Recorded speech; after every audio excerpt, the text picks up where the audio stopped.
ఓం శ్రీ గణేశాయ నమః. శ్రీమాత్రే నమః. శివాయ గురవే నమః.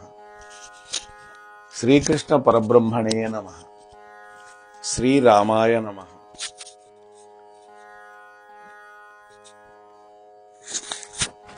శ్రీ గురుభ్యో నమః. శ్రీ దత్తాత్రేయాయ నమః. ఓం ద్రాం దత్తాత్రేయాయ నమః. ఓం ద్రాం దత్తాత్రేయాయ నమః. ఓం ద్రాం దత్తాత్రేయాయ నమః. శ్రీదత్త గురుదత్త జయదత్త. నిన్న 34వ భాగంలో మనం విష్ణుదత్తుడి యొక్క చరిత్ర చెప్పుకున్నాం. ఎటువంటి వరాలు పొందాడో సూర్య భగవానుడి నుండి, దత్తాత్రేయ స్వామి నుండి, అగ్ని భట్టారకుడి నుండి. సాక్షాత్తు వాళ్ళు దిగి వచ్చి ఆయన యొక్క పితృకార్యంలో పాల్గొన్నారు, భోక్తలుగా ఉన్నారు. అద్భుతమైన కథ చెప్పుకున్నాం. మోహనవాణి ఛానల్ ద్వారా ఈ దత్త పురాణాన్ని అత్యంత భక్తి శ్రద్ధలతో శ్రవణం చేస్తూ ఉన్నటువంటి భక్తామ తల్లులకు, తండ్రులకి ముందుగా సాధువాదాలు చెల్లించుకుంటూ అందరినీ 35వ భాగానికి ఆహ్వానిస్తూ ఉన్నాను. ఇందులో పీడాతురుడు అనేటువంటి వాడి వృత్తాంతాన్ని చెప్పుకుందాం. బృహస్పతి చెబుతూ ఉన్నాడు ఈ కథలన్నీ. శ్రద్ధగా వింటున్నాడు ఇంద్రుడు. వెంటనే ఒక అనుమానం వచ్చింది. హే గురువర్య, ఇన్ని దివ్యవరాలు పొందినటువంటి విష్ణుదత్తుడు తన శేష జీవితాన్ని ఎట్లా గడిపాడు? ఆ శక్తుల్ని, తనకొచ్చిన శక్తుల్ని సద్వినియోగం చేసుకున్నాడా? నాకు తెలుసుకోవాలనిపిస్తోంది గురువర్య. తక్కినటువంటి ఉదాహరణని తర్వాత చెబుతురు గాని ముందు ఈ విష్ణుదత్తుడి యొక్క కథ పూర్తి చేయండి అని అడిగాడు. వరాలు పొందిన తర్వాత అతడి జీవితం ఎలా సాగిందో తెలుసుకోవాలనేటువంటి కుతూహలంగా ఉన్నది చెప్పండి అంటున్నాడు. ఇంద్రుడి యొక్క ఆంతర్యం గురుదేవుడికి అర్థమైంది. చిన్నగా నవ్వి సరేనని ప్రారంభించాడు. ఓ దేవేంద్ర, అత్యంత దుర్లభమైనటువంటి దివ్యమైనటువంటి వరాలు పొందిన విష్ణుదత్తుడు సత్వగుణ సంపన్నుడుగానే జీవితాన్ని గడిపాడు. పెద్దగా పొంగిపోలేదు, విర్రవీగలేదు, గర్వించలేదు. శాంతుడు, దాంతుడు, సదాచార సంపన్నుడు, సుశీలుడు, దయాళుడుగానే జీవించాడు. ఇతరుల యొక్క గుణాలను మెచ్చుకుంటూ అందరికీ ఆప్తమిత్రుడై, గొప్ప కవి అయి, సర్వజన ప్రియుడై, ఎవ్వరికీ ఏ ద్రోహం చేయకుండా మునుపటిలాగానే తన బ్రతుకేదో తాను బతుకుతూ జీవితం గడుపుతూ ఉన్నాడు. చాలా అరుదుగా ఉంటారు ఇలాంటి వాళ్ళు. రాక్షసులైతే మరీ ఘోరం. వరాలు రాగానే విజృంభిస్తారు. దేవతల మీద చూపిస్తారు ముందు ప్రతాపం, ఆ తర్వాత ఋషుల మీద. అయితే ఈ మహాత్ముడు తన ప్రభావాన్ని, దివ్యశక్తులని ఎవ్వరికీ ప్రదర్శించలేదు, ప్రచారం కూడా చేసుకోవాలి. మట్టిగప్పినటువంటి మాణిక్యంలాగా ఉండిపోయాడు. అయితేనేమి, ఇవన్నీ దాగుతాయా? మంచి దాగదు, చెడు దాగదు. అతడి ప్రభావం ఆ నోటా పడి నెమ్మదిగా భూమండలం అంతా తెలిసిపోయింది. గ్రామాలు, పట్టణాలు, చివరికి దేశం, ప్రక్క దేశాలు అన్నిటికీ వ్యాపించింది. అంటే మొత్తం భూమండలం అంతా వ్యాపించింది. విష్ణుమూర్తి యొక్క మహిమల్లాగా విష్ణుదత్తుడి యొక్క కీర్తి కూడా 10 దిక్కులకి వ్యాపించింది. ఎందుకు చెబుతున్నానంటే, ఇంద్ర, అసలు సంగతి చెప్పాలి కాబట్టి చెబుతున్నా. గోదావరి తీరంలో కుశావర్తం అనేటువంటి ఊరుంది. అది ఒక బ్రాహ్మణుల యొక్క అగ్రహారం.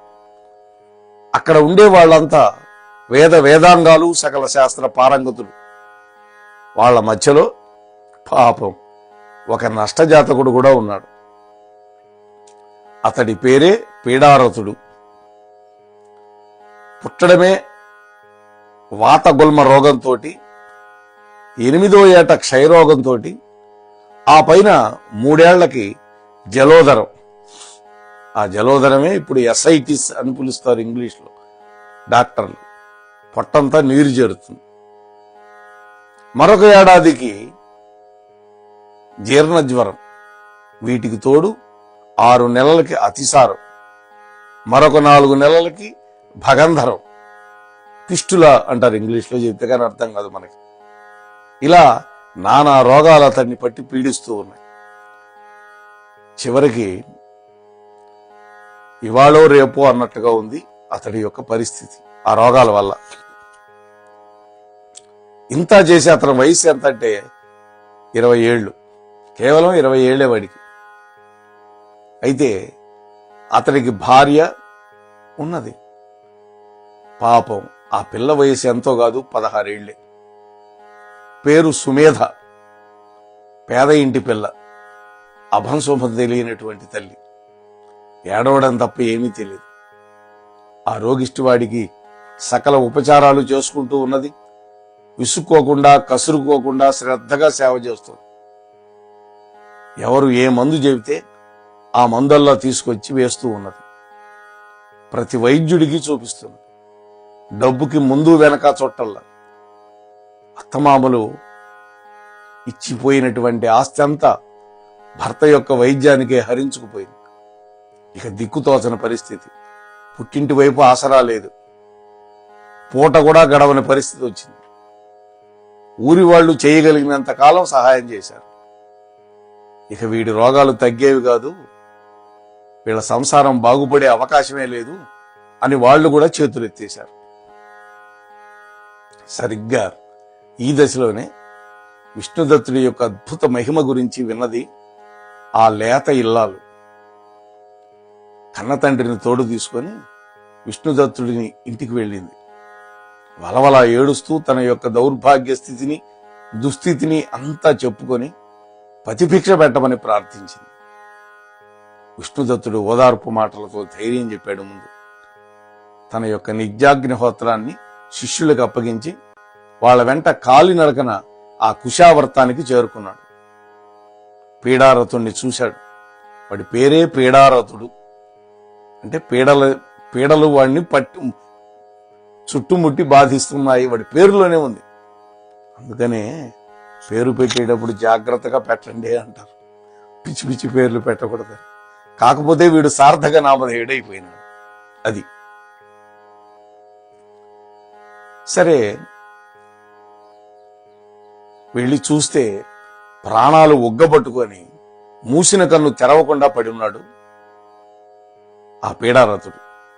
వెంటనే విష్ణుదత్తుడు ఆ ఊళ్ళో వాళ్ళందరినీ సమావేశపరిచాడు.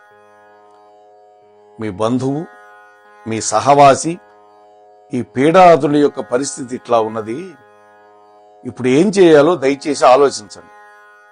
అందరూ ఏవైనా చెప్పవలసింది ఉంటే నాకు చెప్పండి అని సవినయంగా విజ్ఞప్తి చేశాడు ఈ విష్ణుదత్తుడు.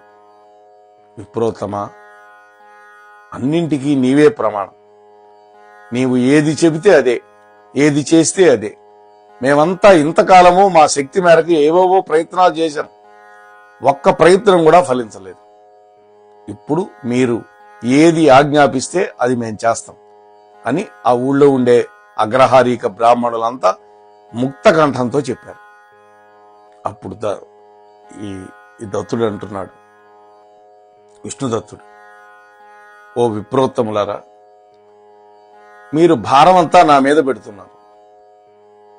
నా మనస్సులో మాట మీకు చెబుతా వినండి. దత్తస్వామి దయ వల్ల నేను ఏదైనా చేయగలను, కానీ చేసిన పని లోకానుగుణంగా ఉండాలి. అది లోక విరుద్ధంగా ఉండకూడదు. అంటే లోక విరుద్ధ కార్యం దత్తాత్రేయుడు నాకు అనుగ్రహించినటువంటి విద్యల వల్ల నేను వాడకూడదు, చేయకూడదు. అది సజ్జనుడు చేసే పద్ధతి కాదు.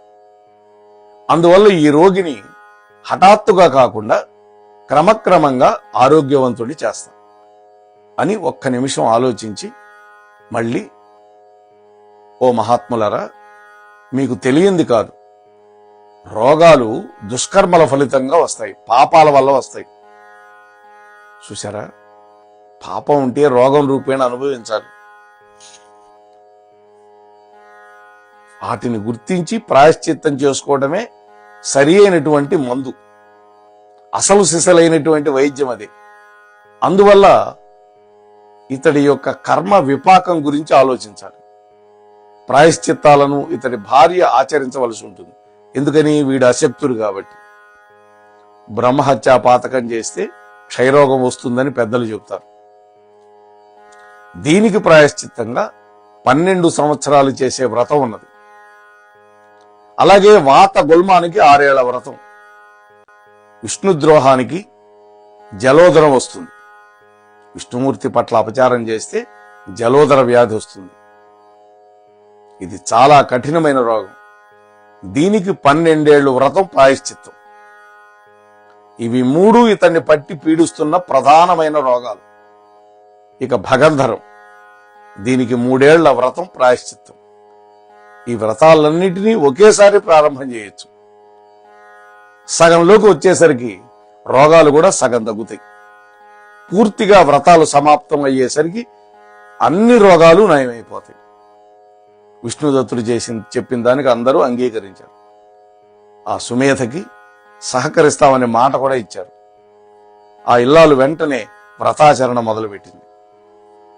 ఆ రోజే గుణం కనపడింది. 3 ఏళ్లు అయ్యేసరికి పూర్తిగా భగంధరం అనేది తగ్గిపోయింది.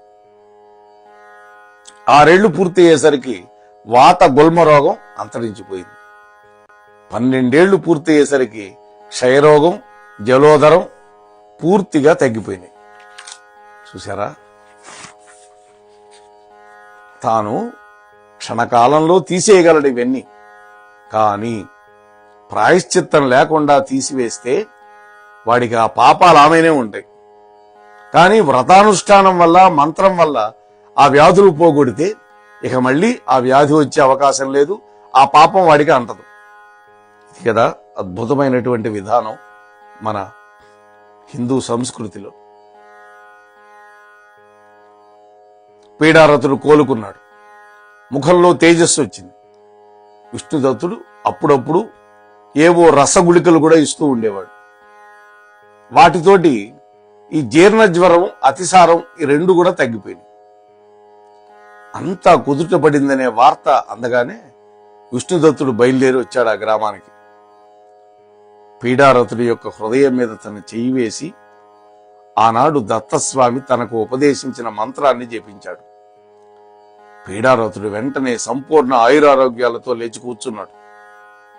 వాళ్ళింట్లో ధనధాన్య సమృద్ధి ఏర్పడింది. దంపతుల యొక్క మనస్సులో హరి పట్ల భక్తి కుదురుకుంది. వాళ్ళ బలవంతం మీద విష్ణుదత్తుడు వాళ్ళింట్లో 3 రోజులు ఉన్నాడు. సాటి విప్రులతో గోష్ఠి కార్యక్రమాలు చేశాడు. ఆ దంపతులు ఇతన్ని కన్న తండ్రిలాగా చూసుకున్నారు. ఈ మహాత్ముడు కూడా వాళ్ల పట్ల అలాంటి ప్రేమనే, పుత్రవాత్సల్యాన్ని చూపించాడు. 3 రోజులు 3 క్షణాల్లాగా గడిచిపోయింది.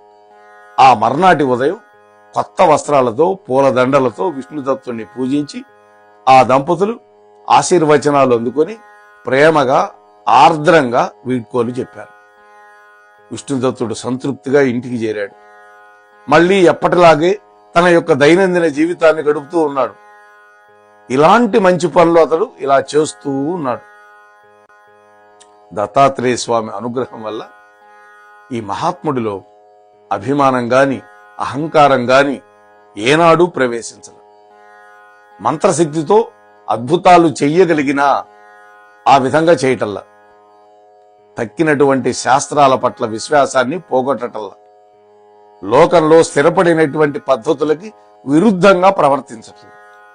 శాస్త్ర ప్రకారం ప్రాయశ్చిత్తాలు చేసుకుంటేనే దుష్కర్మల యొక్క ఫలితాలు అంతరిస్తాయి. దానికోసం సత్కర్మాచరణమే అన్నిటికీ ఉత్తమోత్తమం అని ప్రజలందరూ గుర్తించేటట్లు చేశాడే తప్ప తన దివ్య మహిమను చాటుకునే ప్రయత్నం ఏమాత్రం చేయలేదు. అదే కావాల్సింది. దేవేంద్ర, నేను రచించి శిష్యులకు బోధిస్తున్నటువంటి ఈ ఆయుర్వేద మంత్ర తంత్ర శాస్త్రాలు, సంగీత నృత్యాది కళలు ఇవన్నీ కూడా పరంపరగా దైవభక్తిని ప్రోగు చేసేవేను, అవిద్యను నాశనం చేసేవని ఇప్పటికైనా నువ్వు అంగీకరిస్తావా?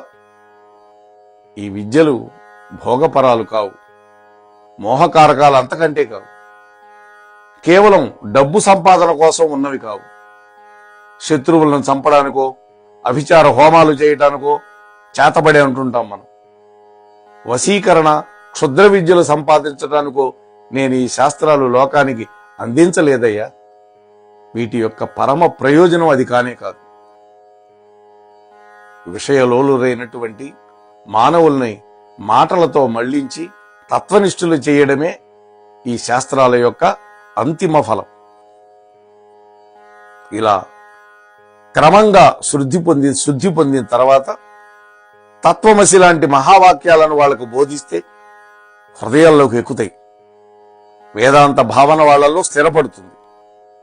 ఈ పీడారతునికి కూడా ముందు రోగాలు నయం చేసి ఆ పైన మంత్రోపదేశం చేశాడు విష్ణుదత్తయోగి. చూశారా? అందుకని అతడు కూడా కృతకృత్యుడు కాగలిగాడు. రోగాలు తగ్గినంతసేపు ఎవ్వరికీ వేదాంతం తలకెక్కదు, బుర్రకెక్కదు. అందువల్ల మూఢలోకానికి సద్గురువు యొక్క అవసరం ఎంతైనా ఉంటుంది. ఆ సద్గురువు క్రమక్రమంగా వాళ్ళకి అంతఃశుద్ధిని కలిగిస్తాడు. ఆ తరువాత మహావాక్యాలు ఉపదేశిస్తాడు. ఆ తరువాత స్వస్వరూప పరిజ్ఞానంతో ఆనందాన్ని పొందటానికి ప్రయత్నింపజేస్తాడు. ఈ మార్గంలో క్షణంలో కృతకృత్యుడు కాగలుగుతాడు. ఇక్కడ మరొక ఉదాహరణ కూడా చెబుతాను విను. చాలా కాలం క్రితం ఒక విప్రకాంత బిడ్డకు జ్వరం వస్తే గృహ వైద్యం చేస్తున్నది. ఇప్పటికీ గృహ వైద్యం ఉన్నది. మనకి పోపుల పెట్టానో ఒకటి ప్రతి ఇంట్లో. అందులో జీలకర్రని, మెంతులని, అలాగే వాము ఇవన్నీ ఉంటాయి. ఇవన్నీ ఔషధ గుణాలు ఉన్నవే. కషాయాన్ని పాత్రలు పోసి ఇచ్చి తాగమంటున్నది, బతిమాలుతున్నది, బెదిరిస్తున్నది, భయపెడుతున్నది బిడ్డని. అయినా ఆ బిడ్డ తాగటల్లా. ఎందుకని? కషాయం చేదుగా ఉంటుంది. ససేమిరా తాగనంటున్నాడు వాడు. కటిక చేదు కషాయాన్ని ఎట్లా తాగగలుగుతాడు? అది మందని, తాగితే జ్వరం తగ్గుతుందని వాడికి తెలియదు కదా. చెబితే మాత్రం గ్రహించే అంత ఇంగిత జ్ఞానం వాడికి ఉంటుందా? తాగనంటే తాగనని పట్టుగా ఉన్నాడు.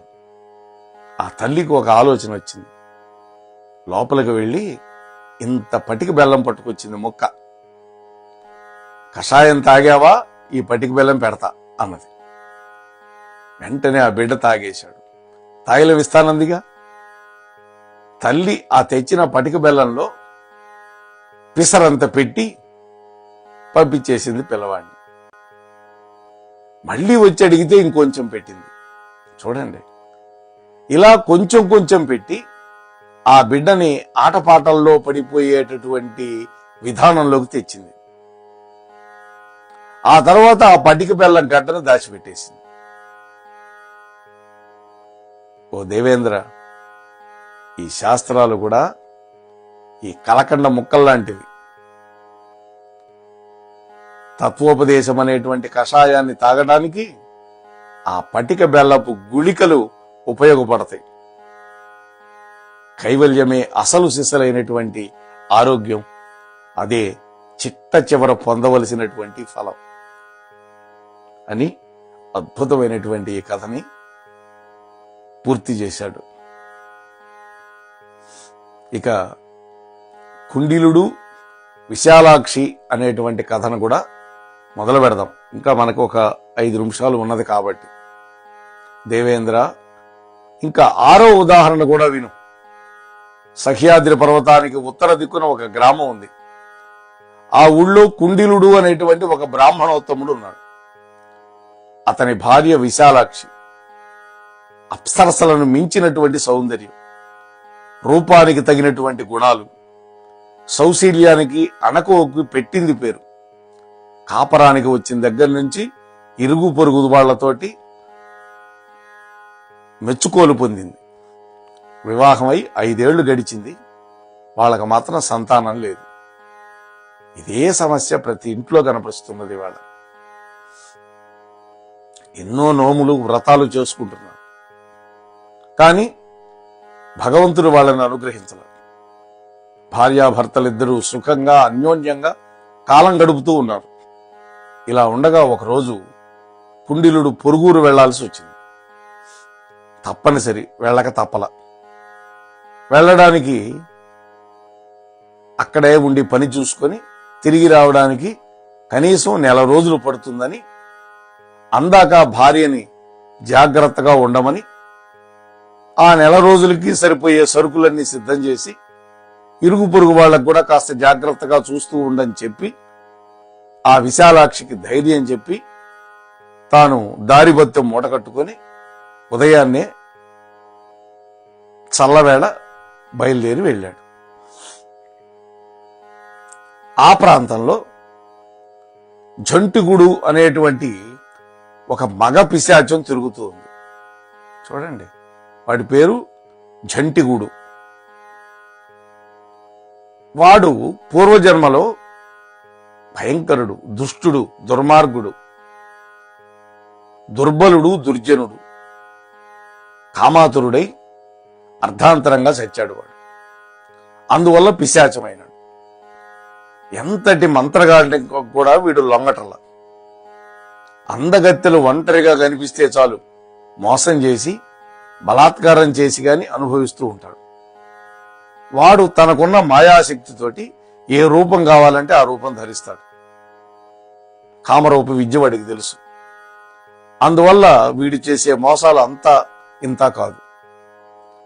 వీడు మోసం అంతా పూర్తయిన తర్వాత కానీ బయటపడదు. ఎందరెందరో గృహిణులు వీడి చేసిన మోసానికి బలై కుమిలిపోతూ ఉన్నారు. కొందరి సంసారాలు కూలిపోయినాయి. వీడు చాలా కాలంగా ఈ బ్రాహ్మణ వివాహిత ఉన్నది కదా విశాలాక్షమ్మ తల్లి, ఆమె మీద కన్నేసి ఉంచాడు. ఒంటరిగా ఎప్పుడు దొరుకుతుందా అని కాపలా కాస్తూ ఉన్నాడు. అవకాశం వచ్చింది, సంకలు కొట్టుకున్నాడు. తలుపు తట్టాడు వచ్చి. అయితే వాడు వచ్చేటప్పుడు ముమ్మూర్తులా రూపం మార్చుకుని ఆమె భర్త అయినటువంటి కుండీలుడులాగా తయారై వచ్చాడు. చూసారా, ఇల్లు తలుపు తట్టాడు. విశాలాక్షి తలుపు తీసి ఆశ్చర్యపోయింది. కాళ్ళు కడుక్కోవడానికి నీళ్ళిచ్చింది. 1 నెల పడుతుందని చెప్పాడే, పొద్దునే కదా వెళ్ళాడు, ఇంతలోకి సాయంకాలానికి ఎట్లా తిరిగి వచ్చాడు? ఉండబట్టలాగా అడిగింది ఇదే ప్రశ్న.